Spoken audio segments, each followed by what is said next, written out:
What's amazing is the benefits of intermittent fasting and how broad and widespread the benefits are. And it's all because of the various mechanisms that it sets in train, it triggers off. And the first one is the metabolic switching. Now, metabolic switching actually occurs after about 12 hours. Now, that's not a precise 12 hours. And it actually improves every couple of hours you do after that. I'll show you that in a moment. But what that does is it swaps the consumption of sugar in your cells, the burning of sugar in your cells, because it's no longer being fed constantly, to the burning of fats. And that fat, obviously, if you want to lose weight, then it's fantastic. But it produces these ketones, in particular one called beta-hydroxybutyrate. And beta-hydroxybutyrate then goes and starts off all of those wonderful mechanisms. Now, that's one of it. And that's called metabolic switching or metabolic flexibility. And there are other terms for it. Then you've got the second one that virtually nobody really knows, but it's the circadian rhythm. When you eat and how much you eat actually sets off your circadian rhythm, which is your eating patterns, your living patterns. Every single cell has a circadian rhythm. And while we know that daytime and nighttime trigger it and set it off, it's also when and why you eat, which is why it's critical to have a little bit. Usually I would suggest to people to have your first meal about 11 o'clock. You don't want it late, and you don't want to be a night person trying to do intermittent fasting. It doesn't work. I'll explain that later too. So the circadian rhythm, and then you've got the third one. These are the three major, but there are lots of other mechanisms in there. And the third one is that it's a gut reset. And you'll know from all of my other videos, gut is critical to every single form of chronic illness, even getting over acute illnesses like viruses and flus and bacterial infections and so on. So gut reset, what it does, first of all, it increases nutrition. So you're getting more nutrients. Your body's saying, wow, I'm not just being dumped all this stuff and I can't digest it anymore and pass it through and cause allergies and a whole raft of other things, but it's saying I can get the extra nutrients out of it. So the extra B vitamins I can manufacture, the extra minerals and fats I can get out, the good ones. And it does this also as well as increasing the biodiversity in the gut microbiome. And that is critical. And what it does is it lowers the numbers of the toxic, what we call the opportunistic bacteria, the ones that can take over a little bit and become a problem. And it increases the bifidobacteria, lactobacillus, akkermansia, which are the three ones we know are really good, and other good ones in the process. So it's getting the bad ones or the opportunistic ones out of the way, and the good ones, what we call the commensal ones, building them up. And they produce short-chain fatty acids. And the main one they do is butyrate. And butyrate has these wonderful properties around the body. You ready?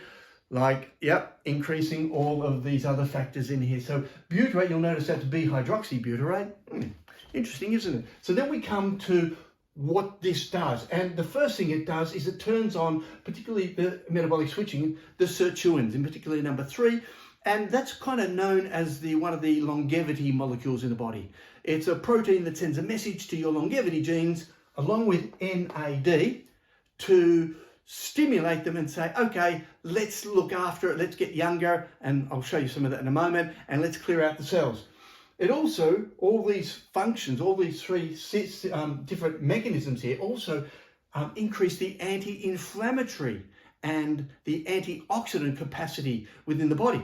So all of a sudden, all those chronic illnesses which were literally flamed by the extra chronic inflammation we've got, diabetes, heart attack, strokes, all of those things, hypertension, all of those conditions, movement towards Alzheimer's, which are inflamed by arthritis. Check out the video I've got on that. It explains the role of inflammation, how we've now got a state of chronic inflammation. And so it brings them all down. So all of a sudden the body stops aging. There's actually something called inflammaging, which is the aging that people do, the more rapid aging they do as a result of the inflammation in their body. So we age a lot quicker than we actually should. And so we've got those processes, and that leads to some of the major mechanisms here, which of course contribute to the benefits that I've already highlighted to you. The first one is autophagy. And the autophagy is where it clears up all the debris, all the dead material, all the waste material, and gets it out of the cell a lot quicker. It's literally just cleaning it up. Then we've got mitophagy, which is cleaning up your mitochondria. Now, your mitochondria are the energy, the powerhouses of the cells. And imagine if they're getting dirty oil in and, you know, it's getting clogged up at the funnel trying to get it out. So this clears that all out and improves the efficiency of energy in the cells, which, by the way, means the improvement in energy efficiency of you. As a result of that, one of the outcomes of fasting is, of course, living younger, youth span, living longer, and also having more energy to be able to do it. It's a win-win situation. And then you've got the factors related to diabetes, which is rampant at the moment. It literally is the pandemic that we really need to do something about. And we find that the intermittent fasting, through these mechanisms, triggers all of the major conditions to reverse diabetes type 2.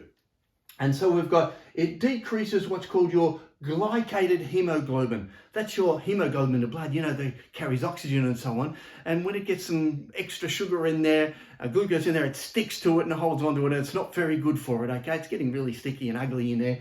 And what we find, and this is a nice little hint for you, every 3 hours after 12 hours of fasting, it decreases the glycated hemoglobin by an extra 19%. Wow. So do you mean if I fast 15 hours, that's 90%, and then if I fast 18 hours, I hope my maths are right, then that's another 19%? Yes, that is why these mechanisms are so good for literally reversing diabetes type 2, and this is a critical stage. Now, there are other factors in there too, I'll explain later as we go. And it also brings into balance your insulin-like growth factors, which both of these are critical and well known for their role in diabetes and metabolic syndrome and pre-diabetes. By the way, I don't put numbers up here about what it lowers it to because I don't believe in the numbers that the medical system gives you. If you've got elevated glycated hemoglobin and elevated IGF, then you've got a problem. You don't wait till it gets up to 11 and say, oh, I've got pre-diabetes now. You act now and straight away. And of course, this all contributes to better blood sugar regulation, better insulin, lower insulin resistance, so your sugar floating around in your blood can actually get into the cells to do a lot more work. Then it goes to benefit the cardiovascular system. And of course, it improves cholesterol homeostasis. Now, as for my other videos which you've seen, please check those out, and please, if you get an opportunity, subscribe. In fact, subscribe to my videos because you'll see we'll keep building on this information so you're aware of all the real facts. And again, this is science-based information, which is critical to understanding how it all works and why. So we've got the cholesterol homeostasis. Cholesterol is not the enemy it's made out to be. It's a warning sign. It's an alarm, a fire alarm, so to speak, in your body, saying when you've got extra inflammation. And people say, oh, I've got it in my family.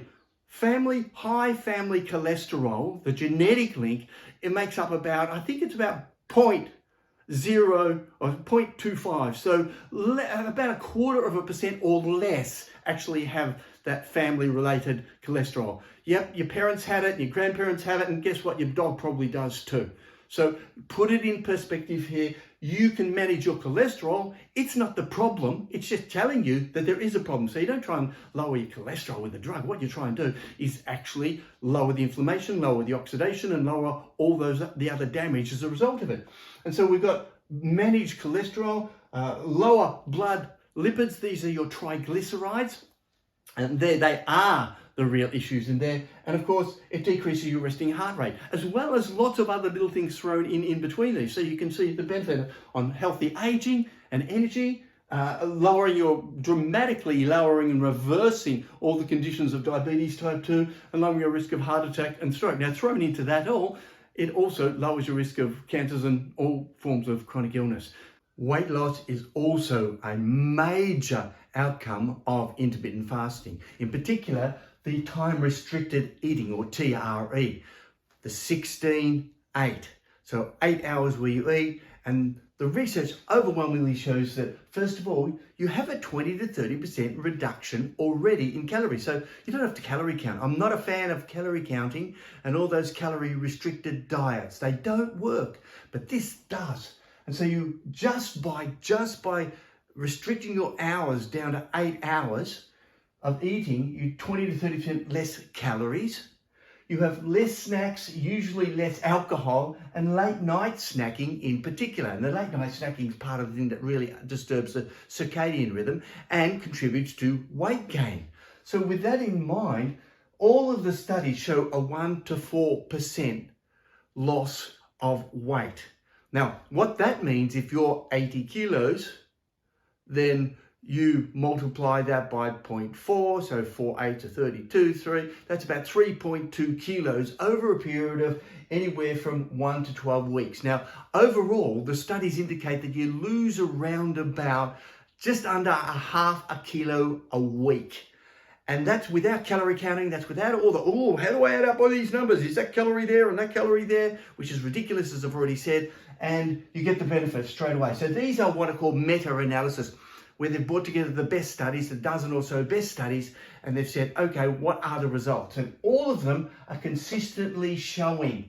And the heavier you are, if you're obese, then you actually lose more kilos.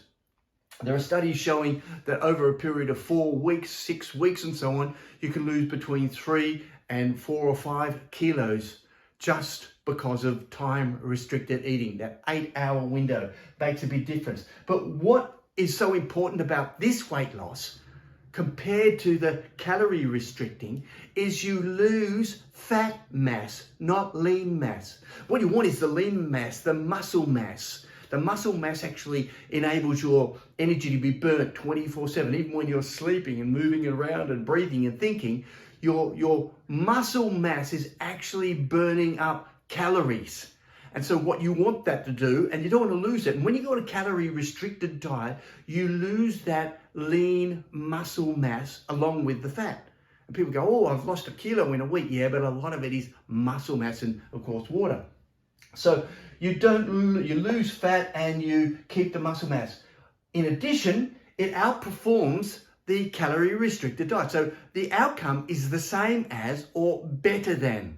Now, there are only marginal differences, but the studies said there was a significant benefit in the time-restricted eating compared to the calorie-restricted diets. So I don't understand why people are on these calorie-restricted diets. And that really, the big part of this also is the fact that it's sustainable. People can do it. It's easy to do.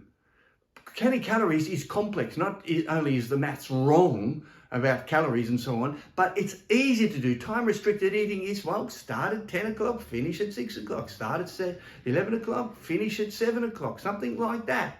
And in between, if you eat a little bit healthier, then you'll lose even more weight. That's what's so fantastic, and it gets rid of some of those junky things that we shouldn't be consuming. Oh, you're saying, oh, but what about the alcohol? Hey, that's all right. In this, you tend not to consume as much alcohol. So that's what's great about it too. And you get used to it. And the great thing about this sustainability doesn't just mean that it's easy to do now, but it also means that you can do it for a long period of time. I've been literally fasting since in fact, the year 1978 was the first fast I did.